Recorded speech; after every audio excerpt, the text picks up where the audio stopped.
आज मैं आप सबके लिए लाया हूँ एक बहुत ही दर्द भरी कहानी।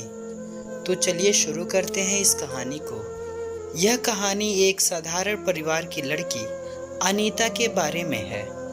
शुरू से ही वह घर के काम काज में बहुत निपुण थी।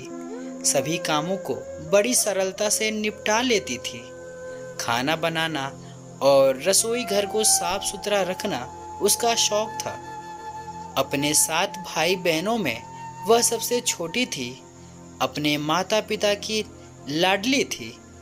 बेटी के हाथ का बना खाना खा के पिता बस यही बोलते थे कि जिस घर में यह जाएगी सास सर पे बिठा के नचाएगी। पर किस्मत को कुछ और ही मंजूर था। बनिया परिवार की लड़की की शादी एक पंजाबी संयुक्त परिवार में लिखी थी। जेठ जेठानी ननद देवर से भरे इस परिवार में बस सासू माँ की ही चलती थी। हमेशा से अपना हुक्म चलाने वाली सास दूसरों में कमियां निकालने की तो जैसे आदत सी पड़ गई थी। उसका नतीजा यह हुआ कि अनीता को ससुराल में कुछ खास तवज्जो नहीं मिला।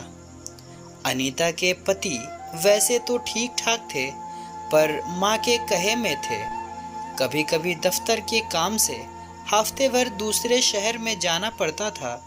उस वक्त अनीता परिवार में रहते हुए भी खुद को काफी अकेला महसूस करती थी।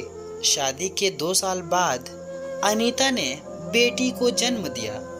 संयुक्त परिवार की जिम्मेदारी निभाते हुए भी अनीता और उसके पति ने बेटी को बड़े लाड प्यार से पाला। बचपन से ही उसकी हर जरूरत का ध्यान रखा गया। समय बीतता चला गया और बेटी बड़ी हो गई। माँ की तरफ काम काज में निपुण बेटी काफ़ी घरेलू थी। फैशन फिल्म्स जैसी रोजाना की चीज़ों का उसे कोई शौक नहीं था। नाजों से पाली बिटिया की शादी के सपने अनीता और उसके पति देखने लगे। बेटी का पढ़ने में ज़्यादा रुझान नहीं था, इसलिए माता पिता ने लड़के देखने शुरू किए। सोच यही थी, एक अच्छा साधारण सा परिवार देख के इसके हाथ पीले कर दिया जाए। पर विधाता के लिखे लेख को कौन समझ पाया है। 1-2 रिश्ते ही देखे थे कि रिश्तेदारी में ही एक रिश्ता आया। लड़का मेहनती और शरीफ बताया गया। लड़के अपनी माँ के साथ रहता था। बेटी की ही तरह लड़का भी कुछ ज़्यादा पढ़ा लिखा नहीं था, पर कारोबार करने में कुशल था। यही सब देखकर अनीता और उसके पति को लगा कि शायद यही वह घर है जहां उनकी बेटी खुश रह पाएगी। रिश्ता रिश्तेदारी में होने की वजह से कुछ खास जांच पड़ताल नहीं की गई। आंखें बंद कर अनीता और उसके पति ने जी जान से बेटी का विवाह संपूर्ण किया। इस बात से बेखबर कि बेटी की मुश्किलें बस शुरू ही हुई थी। लड़के का परिवार पंजाबी था।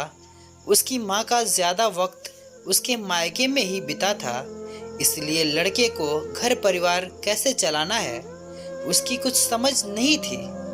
लड़का वैसे तो मेहनती था, पर ठुनकबाज था। जल्दी से अमीर बनना चाहता था। ऐसे में उसकी किसी से नहीं बनती थी। धीरे धीरे कारोबार में भी असर दिखना शुरू हो गया। मकान दुकान सब बिक गए, पर उसका स्वभाव बदला नहीं। इसका निष्कर्ष ये हुआ कि उसकी नीयत खराब होने लगी। ससुराल के पैसे पे उसका मन अटकने लगा। धीरे धीरे उसने अनीता की बेटी को बहला फुसला के तंग करना शुरू किया। लड़के की माँ हमेशा बीमारी का बहाना करके घर का सारा काम अपने बहू से कराती थी। घर और बाहर का काम कर करके अनीता की बेटी कोहलू का बैल बन गई। उसका चेहरा काला पड़ गया और शरीर कमजोर हो गया। हमेशा खिलखिलाने वाली लड़की आज जिम्मेदारियों के बीच घिरी थी। अच्छे पालन पोषण और अच्छे संस्कारों में पली अनीता की बिटिया इसी को अपना नसीब मानकर सब दुख चुपचाप झेलने लगी। अनीता और उसके पति ने उसे वापस बुलाने की काफी कोशिश करी पर वह नहीं मानी। आज इस बात को 12 साल हो गए और कहानी वही की वही है। अनीता इस सब के लिए खुद को जिम्मेदार मानती है।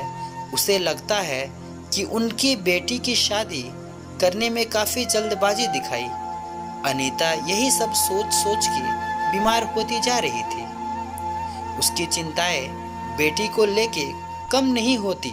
आज ऐसा वक्त आ गया है कि अनीता को शादी के नाम से चिढ़ सी हो गई है। वह सबको बस यही सुझाव देती है कि बेटी की शादी बहुत सोच समझ के करनी चाहिए और उसमें बिल्कुल भी जल्दबाजी न करे। हो सके तो बेटी को अपने पैरों पे खड़ा करके फिर उसकी शादी का सोचें।